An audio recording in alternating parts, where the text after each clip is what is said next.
नमस्कार, राम राम शाह। आज आपरे सामे प्रस्तुत करूँ पार्ट 2 सेकंड दुओ टीटोड़ी हुगन।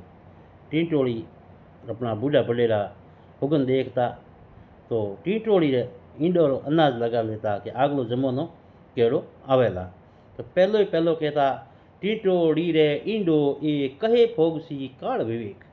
यदि टीटोड़ी रे एक ईंडो हो तो कहे फोगसी काल मतलब पड़ना चांसे ज़्यादा रहता।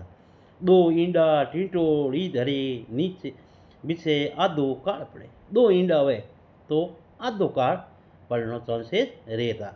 जे होए जावे ईंडा तीन तो रोग दोग शू प्रजासीन। यदि ईंडा तीन हो जावे तो जनता रे मो रोग दोग और बीमारी ज़्यादा रहा करे। जे मिल जावे ईंडा चार नव खंड निपजे अन धन अपार। जे टीटोड़ी रा ईंडा चार पा होए तो अन धन रो कोई पार नहीं रेवे है। तो अपना बूढ़ा बडेरा जीव जंतु पशु पक्षी उन देखे अनाजो क्योंकि उठे मौसम विज्ञान तो हतो कोनी तो उन देखे अनाजो लगा लेता।